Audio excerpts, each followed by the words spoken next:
Bom. Oi, gente, tudo bom? Eu sou o Danilo, professor de Biologia, e estou aqui hoje para falar um pouquinho com vocês sobre uma temática que está muito presente no Enem, que é genética, tá? E para iniciar essa nossa discussão, eu trouxe essa questão que foi da edição do ano passado, né? Na questão a gente tem o enunciado, né? A figura apresenta a herança genética de uma característica a partir do cruzamento de insetos de uma mesma espécie. E aí tem esse cruzamento inicial parental, com o macho e a fêmea, em que o macho tem essas 4 bolinhas, né, 4 pintinhas pretas, e a fêmea tem esse traço central, e que gera aí todos os indivíduos com as 4 bolinhas pretas e o traço, né? Então é como se as duas características aparecessem juntas aí nessa primeira geração, tanto nos machos quanto nas fêmeas. E aí a pergunta é, qual alternativa apresenta a proporção fenotípica da prole resultante do cruzamento entre indivíduos da primeira geração, ou seja, esses indivíduos que têm aí as 4 bolinhas e o traço ao mesmo tempo, tá? E aí para a gente trabalhar essa questão, eu queria que a gente conversasse um pouco sobre alguns conceitos básicos de genética, então, e é uma forma da gente, inclusive, revisar essa temática, tá? Quando a gente fala em genética, a gente precisa voltar um pouco antes no conteúdo e lembrar que a herança, né, ela é cromossomal. Então, assim, ela é a partir da passagem desses cromossomos, que são enviados aí dos pais para os descendentes através dos gametas. Então, quando a gente pensa na estrutura do nosso DNA, ela forma essa fita dupla, que pode estar muito condensada ou pouco condensada, dependendo do estágio que a célula está. Mas quando essas células vão passar pela divisão celular para a produção de gametas, ele está no nível mais condensado possível, que é o nível de cromossomos. E aí são esses cromossomos que dentro desses gametas vão ser enviados para a prole, para o novo indivíduo, porque quando os gametas se fundem, fundem-se ali também um material genético. E aí é importante a gente perceber que nesse DNA existem sequências de nucleotídeos, e dependendo da informação que essas sequências formam, você tem ali a produção de uma proteína, a produção de alguma substância, no geral proteína, e que isso vai gerar ali a informação, a característica dos indivíduos. E aí eu estou falando aqui na espécie humana, mas pode ser para qualquer outra espécie. E essa unidade que passa com os cromossomos, essa sequência de nucleotídeos que gera ali a produção de uma proteína, é o que a gente chama de gene. Então, se a gente pensar bem, através da formação dos gametas, a gente tem então ali a passagem desses genes para a prole, para esses indivíduos que vão ser formados a partir dali. E aí, aqui eu até coloquei, no caso da espécie humana, a gente tem ali os 23 cromossomos, 22 cromossomos, e o último par, que é o par dos cromossomos sexuais, que é o X e o Y, no caso da espécie humana. E aí cada gameta vai ter ali, então, 23 cromossomos. Uma cópia de cada um desses pares de cromossomos.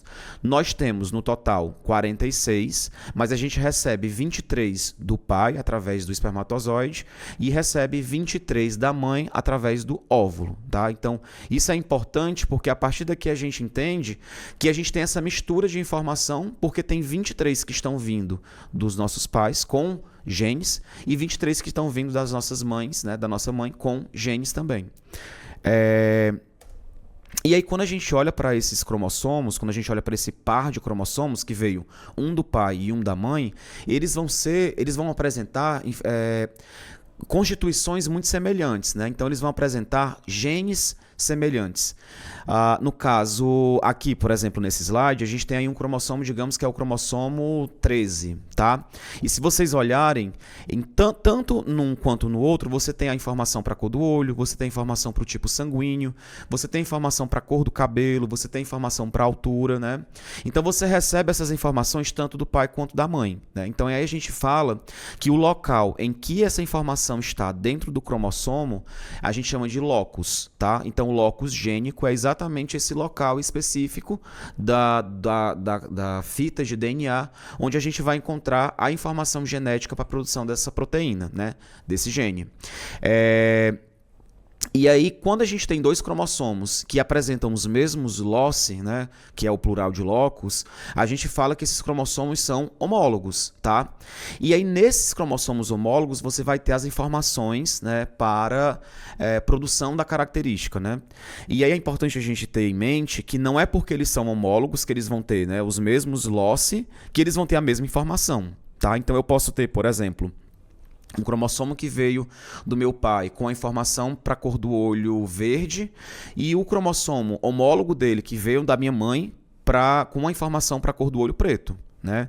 Quando você tem, então, genes que tem informações diferentes, você está falando de alelos, tá? Então, se eu tiver lá no loci para a cor do olho, do cromossomo que veio do pai, do cromossomo que veio para a mãe, informações diferentes do mesmo gene, então eu estou falando de alelos diferentes. Eu vou ter o alelo para a cor do olho verde, que veio ali do meu pai, e vou ter o alelo para a cor do olho preto, que veio ali da minha mãe. Essas informações são importantes porque elas vão ser utilizadas em todas as questões que envolvam genética. Na maioria, a gente acaba vendo esses nomes aparecendo, é importante que vocês saibam, tá? Então, quando a gente fala aí, né, voltando para essa ideia do cromossomo, dos pares de cromossomos homólogos, né, o cromossomo de origem materna e o cromossomo de origem paterna, com informações iguais, né, com a mesma informação, tanto ali do gene que veio da mãe como do gene que veio do pai, a gente fala que esse indivíduo, então, ele é homozigoto para essa informação, né? Então, eu tenho o mesmo gene. Aqui, sim, os alelos são iguais. Então, digamos que é para a cor do olho de novo. Na verdade, eu recebi verde do meu pai e recebi verde da minha mãe. Então, eu falo que eu sou homozigoto para a cor do olho, porque eu tenho os mesmos alelos, as mesmas informações naquele gene ali para a cor do olho. Quando eu tenho informações diferentes, aí eu falo que eu sou heterozigoto para aquela informação, tá? Por exemplo, o exemplo anterior que eu tinha dado, se fosse, na verdade, o verde eu recebi do meu pai e da minha mãe eu recebi para a cor do olho preta, então já não seria mais homozigoto, eu seria heterozigoto, tá? Que aqui está sendo ilustrado com o Vzão e o Vzinho.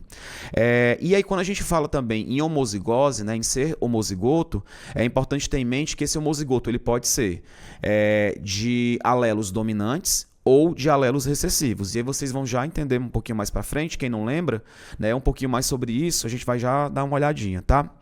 E uma vez que a gente tem todas essas informações, né, em mente, então fica mais fácil a gente começar a se aprofundar realmente naquilo que a genética trata e que a gente vê muito aí nas questões do Enem, que é sobre como que se passa a informação, né? Como que indivíduos lá, um casal, conseguem procriar e dar origem a indivíduos com tais características que foram provenientes ali desses pais, né? Então a genética ela trabalha com isso. E a gente fala que quem, né, vem aí com essas informações, o pai da genética é o Mendel, né, que foi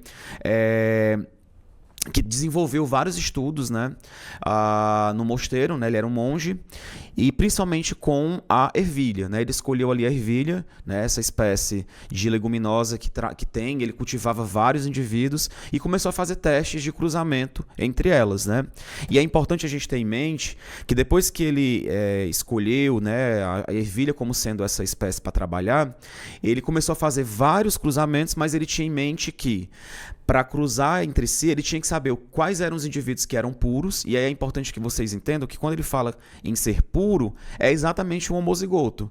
É aquele indivíduo que, por mais que eles cruzem entre si por muitas e muitas gerações, todas as proles, todos os indivíduos que são formados são sempre os mesmos, são sempre iguais. No caso aqui, o exemplo que eu estou dando da flor roxa, né?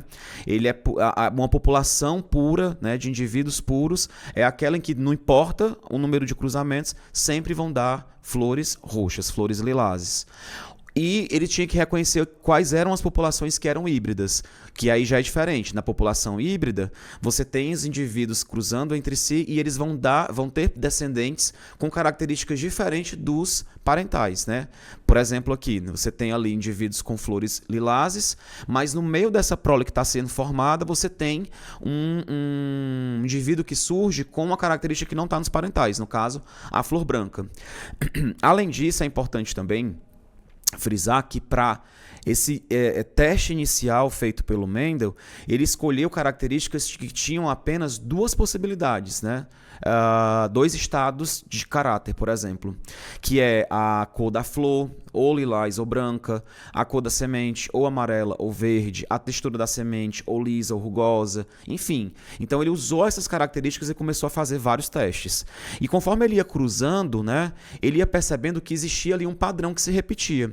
Por exemplo, quando ele pegava indivíduos puros, né, para flores lilazes e cruzava com indivíduos puros para flores brancas, todos os indivíduos que eram formados, eles eram lilazes. A cor da flor branca, ela sumia.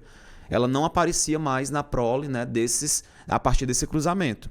E isso ele achou interessante, né? Então, para ele era como se a flor branca sumisse, né? Dela desaparecesse ali essa característica.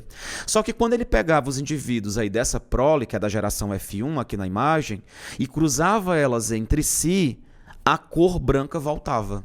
Ela novamente surgia, né? E aí com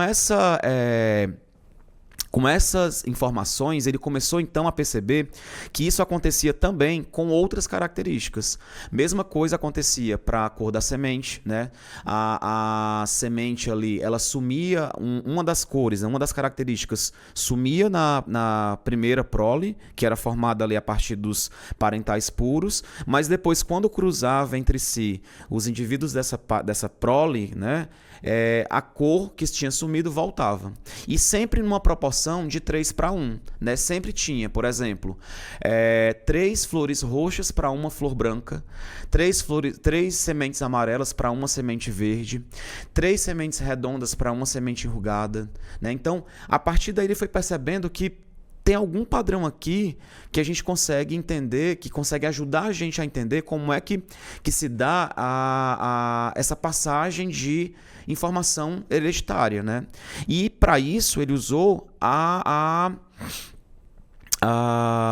probabilidade, né? Ele era uma pessoa que tinha conhecimentos matemáticos, né? Então ele usou esses conhecimentos matemáticos e ele foi percebendo que era como se ele estivesse trabalhando num circuito que funciona da mesma forma como se ele estivesse trabalhando com duas moedas, né? Em que uma moeda ele vai ter sempre dois lados, né? Então vai ter a cara e vai ter a coroa. E aí essa moeda, se você joga ela vai ter duas possibilidades. Ou ela pode cair cara ou ela pode cair coroa. E aí se você tem duas moedas juntas jogando, você pode ter interações diferentes. Você pode ter uma caindo cara, a outra caindo coroa, duas caras, duas coroas, enfim. E isso é exatamente a ideia da probabilidade. E aí, com isso, ele foi então percebendo que os elementos que geravam as características, porque na época do Mendel ainda não se tinha essa informação sobre cromossomos, sobre genes, então ele chamava de fator, né? Então o fator que gerava essa característica poderia ser visto como uma moeda, né? Duplo em uma moeda. Então é como se ele estivesse ali vendo o gameta, né, o gameta masculino ou o gameta feminino, e dentro desse gameta ele pode ter duas possibilidades. Ou ele vai ter a possibilidade de gerar, né, de levar com ele a moeda cara, né, com o lado cara, ou ele vai ter a probabilidade de levar ali com ele a moeda no lado coroa, digamos assim, né? Eu estou fazendo aqui extrapolação pensando no gameta e na moeda ao mesmo tempo. Então, se o gameta masculino ele contribui com a moeda cara e o gameta feminino contribui com a moeda cara, no final você vai ter um indivíduo que vai ter cara e cara, né? Já se o gameta masculino contribui com a moeda coroa e o gameta feminino com a moeda coroa, você vai ter coroa, coroa. E assim por diante. Então, assim, parece ser uma extrapolação estranha, mas ajuda muito a gente a entender como que se faz esse quadrado de Punnett, né? Como que a gente consegue pegar, a partir da informação dos gametas, a distribuição desses alelos para entender como é que vai ser esses filhos, como é que serão essa prole, como é que vai ser essa prole, tá? E é engraçado porque com esse experimento do Mendel, né, com esses estudos, porque na verdade ele passou anos e anos trabalhando com isso, anotando, analisando, algumas informações ele foi chegando ali a conclusões, né? Por exemplo, primeira coisa, versões alternativas de genes explicam as variações nos caracteres herdados. É exatamente aquilo que a gente falou no começo, né? Não é porque você recebe um cromossomo do pai e um cromossomo da mãe com um gene cada um que os genes vão ter que ser iguais. Então você tem alelos, você tem versões alternativas desse gene. Você pode ter um gene que vem no cromossomo do pai com uma informação e o gene que vem no cromossomo da mãe com outra informação. Essa é uma informação importante para o Mendel, importante para a lei de Mendel, né? Para a lei que ele propõe no final. Além disso, para cada caráter, um organismo ele herda duas cópias. Ele herda um que vem do pai e um que vem da mãe. E isso também é importante, né? E se dá ali no processo da fecundação do óvulo, né? Onde você tem um gameta masculino se fundindo ao gameta feminino e aí, assim, carregando com ele ali informações genéticas. No caso da espécie humana, o espermatozoide chega com 23 cromossomos e o gameta feminino, o óvulo, tem 23. E no final forma ali então, né, um indivíduo com 46. 23 com informações do pai e 23 com informações ali da mãe.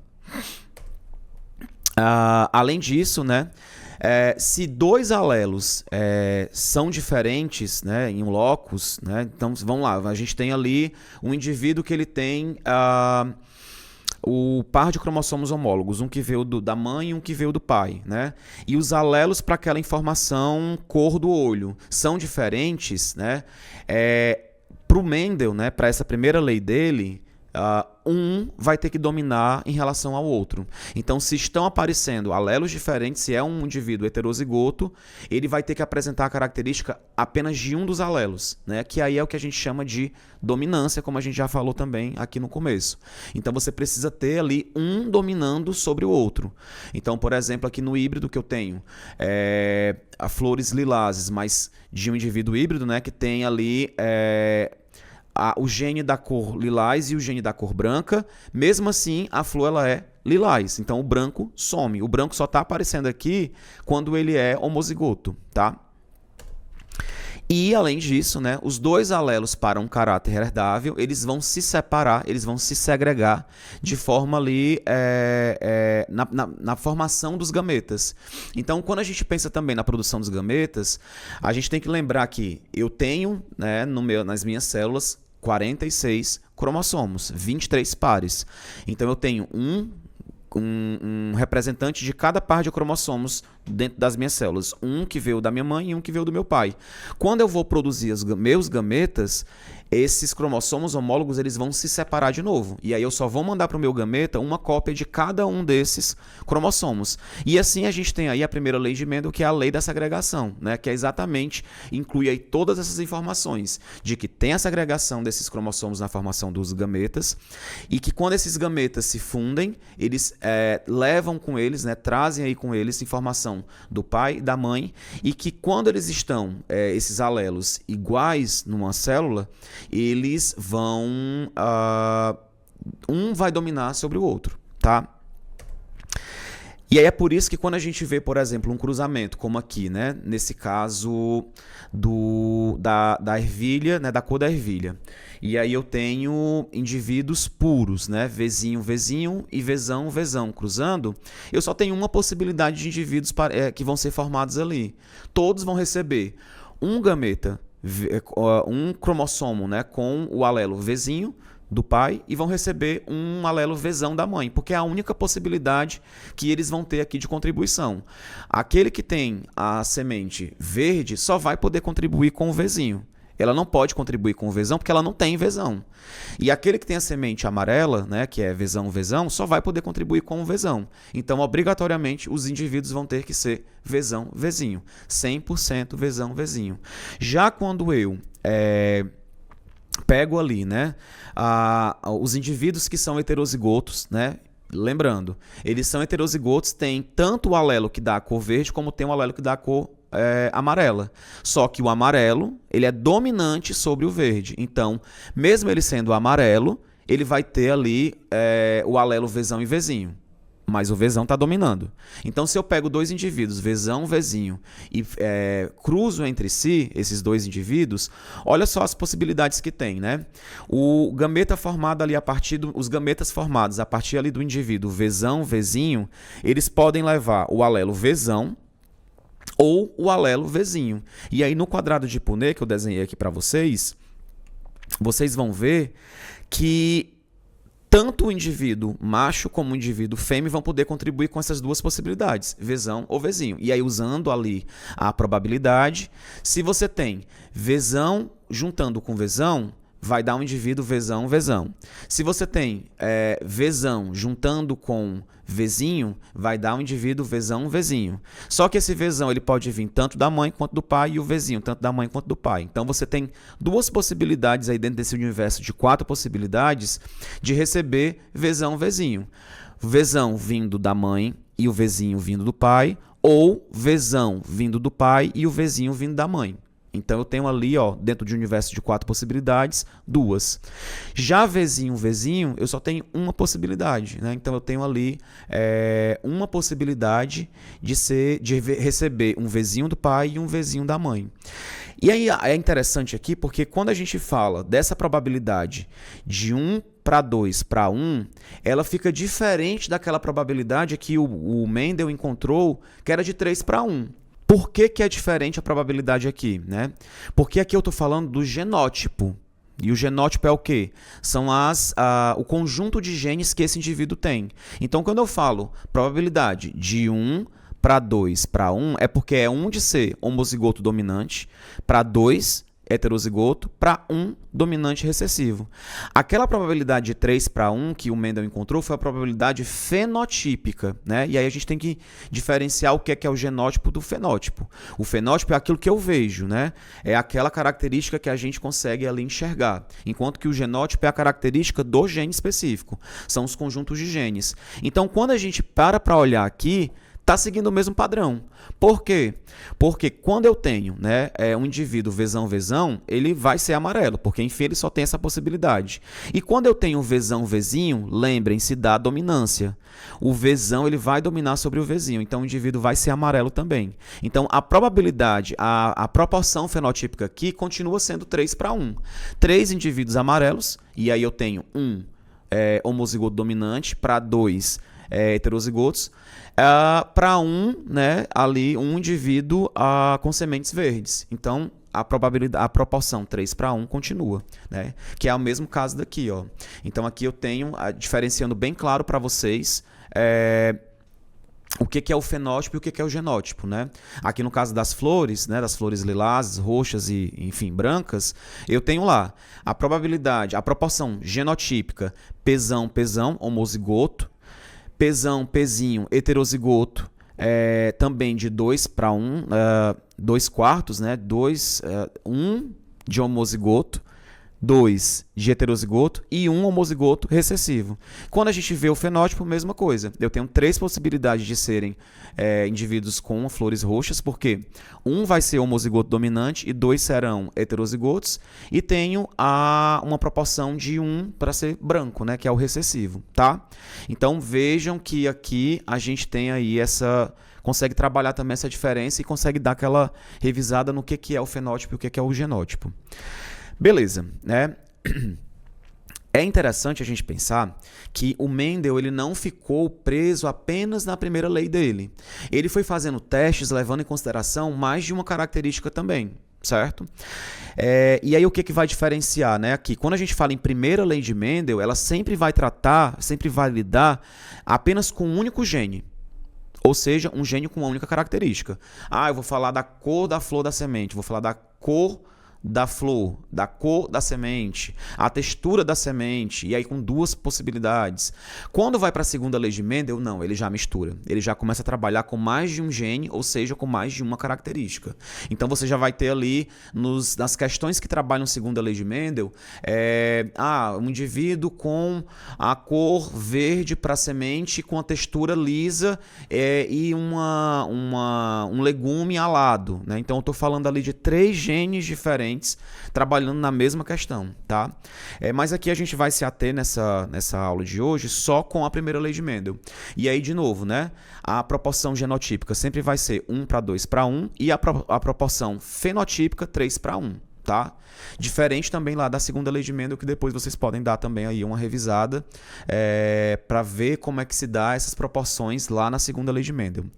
E aí, uma coisa que é legal é que depois desses estudos do Mendel, né, outras possibilidades, né, de probabilidade, de características herdáveis foram sendo visualizadas também, foram sendo encontradas a partir de estudos genéticos, né, e que diferenciavam ali, que fugiam um pouco daquela ideia que o Mendel encontrou. Na verdade, a primeira lei de Mendel, essa proporção 1:2:1, 3:1, você não encontra tantas características, principalmente na espécie humana, que seguem esse padrão, né?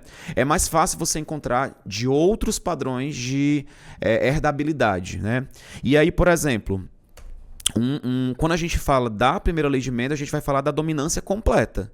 O heterozigoto, ele vai ter ali, né, uma característica que vai dominar sobre do dominante para o recessivo, né? Então, aqui a gente fala de dominância completa. Por isso que a proporção do fenótipo ela é diferente da proporção do genótipo. Porque o genótipo eu tenho um homozigoto para 2 heterozigotos para outro homozigoto. Sendo que esse homozigoto com os 2 heterozigotos, eles vão formar o mesmo fenótipo. E aí, então, a proporção do fenótipo é 3:1. Mas existem casos em que não existe essa mesma proporção, né?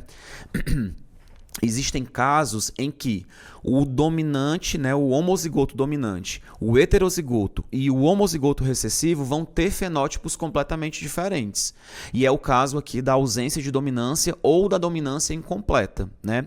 E é aqui nesse caso, olha o padrão como é diferente. O heterozigoto, ele vai ser, na verdade, uma mistura dos dois homozigotos. Eu tenho ali um homozigoto para a cor vermelha, né? Eu tenho um gene ali, um alelo que dá a cor vermelha. Então, quando ele está em homozigose, o indivíduo ele tem essa característica dessa cor de flor vermelha. Eu tenho um homozigoto, eu tenho um alelo que dá a característica para flor branca, na verdade, para ausência de cor, né? Aqui. E aí, quando em homozigose, o indivíduo ele nasce com a cor da flor branca, mas quando eu misturo o alelo para a cor da flor vermelha com o alelo para a cor da flor branca, ou seja, o heterozigoto, a característica, o fenótipo vai ser a mistura dos dois. E aí, quando eu misturo o branco com o vermelho, eu tenho a cor rosa. E aí, por isso que o heterozigoto ele vai ser rosa. Então, quando eu tenho aqui o cruzamento entre heterozigotos, no caso aqui da flor rosa, né, que eu tenho aí o Czão R e o Czão W, e cruzo entre si para poder ver qual é a probabilidade que se gera a partir dali, tem também indivíduos que vão nascer com a cor rosa e também vai retornar ali a possibilidade de indivíduos vermelhos e indivíduos brancos. E a proporção aqui ela vai ser, a proporção fenotípica, a mesma da genotípica. Eu vou ter uma possibilidade de ter... vou usar aqui o exemplo do azão, tá? Que é mais fácil. Uma possibilidade de ser azão, duas possibilidades de ser azão, bezão, e uma possibilidade de ser bezão. Por quê? Porque o gameta masculino ele pode tanto levar azão quanto bezão, já que ele é heterozigoto, e o gameta feminino pode levar tanto azão quanto bezão, porque também ele é heterozigoto. E aí, se eu junto o azão com azão, né, dos dois gametas, eu vou ter lá o genótipo azão, e o fenótipo vai ser cor vermelha. Quando eu junto ali o bezão e o bezão, né, que veio ali dos dois gametas, eu vou juntar de novo ali o alelo que é para cor branca. Então, é um homozigoto para cor branca, o fenótipo é branco. E eu posso receber, né, do pai o azão e da mãe o bezão, ou do pai o bezão e da mãe o azão. Então, eu tenho duas possibilidades de ter aí heterozigotos. E esses heterozigotos vão ter a característica lá da mistura, que é o rosa, né, que é exatamente o que define aqui a dominância incompleta ou a ausência de dominância. E é importante diferenciar também essa ausência de dominância da codominância, tá? Reforço, né? Aqui o heterozigoto é uma mistura, tá? Não é a característica branca e a característica vermelha ao mesmo tempo aparecendo isoladas. Não. Aqui ela está em todas as células se misturando. Diferente da codominância. Na codominância, você tem esse mesmo padrão, onde o homozigoto para a cor branca vai dar branco, o homozigoto para a cor preta vai dar preto, mas quando eu misturo os dois, células desse indivíduo vão expressar o branco e outras células vão expressar o preto ao mesmo tempo, no indivíduo como um todo. Você vai ter ali um mosaico, né? Então você vai ter células que vão estar expressando o alelo para o B, né? Para a cor branca, e células que vão estar expressando o alelo para a cor preta. Tá? Então, vejam que não é como na dominância incompleta uma mistura. O indivíduo heterozigoto ele não é cinza, não é branco e preto misturado. Tá? É, ao mesmo tempo, algumas células expressando o branco e outras expressando o preto, dando esse mosaico. Tá? E uma outra também padrão que a gente pode encontrar que sai daquela ideia da primeira lei de Mendel é o do alelo fatal ou alelo letal, né? Que aí você tem ali um alelo que ele gera uma característica, mas quando ele aparece duas vezes, ou seja, quando ele aparece em homozigose, ele leva à morte desse indivíduo. E aí, como esse indivíduo ele morre ainda no feto, né, como feto, a probabilidade dessa característica ela não é expressa. Então, ela não é considerada. E aí, nesse caso, a gente vai ter uma mudança lá, né, uma diferença nos padrões de proporção. Você vai ter agora 2:3 e 1:3. Porque aquele quarto, ele morre. Então, ele sai desse universo de possibilidades. E eu só tenho agora aqui 3 possibilidades, né? E não 4, tá? Porque um dos homozigotos, ele leva aí à morte do indivíduo. Pronto, aqui a gente conseguiu revisar uma boa parte da genética, a gente revisou conceitos importantíssimos para entender a própria genética e revisamos também a primeira lei de Mendel e outras possibilidades, né, aí de padrões de herdabilidade que fogem ali da primeira lei de Mendel, e aí a gente pode agora voltar então lá para nossa questão. Né? Então pensem comigo, né, aqui analisando agora os cruzamentos, tá? O parental, né? Eu tenho aí um macho com 4 pintas, eu tenho a fêmea com essa faixa no meio, e quando eles se cruzam, os indivíduos que nascem desse cruzamento, tanto macho quanto fêmea, apresentam as 4 pintas e a faixa no meio. Então, não dá para ser um caso de dominância completa. Porque se fosse dominância completa, os indivíduos da primeira geração eles teriam que ser todos ou com as 4 pintas ou com a faixa. Só que aqui, na verdade, você tem o quê? Um mosaico. Então aqui a gente está falando de codominância. Né? Então, se a gente fosse pensar e colocar aqui os alelos, vamos dizer que esse indivíduo macho que tem as 4 pintas, né, vai ser Bzão, Bzão. Né? B de bola, bola, bola. Enquanto que a fêmea que tem só o risco é Rzão, Rzão. Quando eles cruzam, o macho só consegue mandar alelo Bzão e a fêmea só consegue mandar alelo Rzão. Então, todos os indivíduos dessa primeira geração, obrigatoriamente, vão ter que ser Bzão, Rzão. Porque receberam o Bzão do macho e receberam a Rzão da fêmea, né?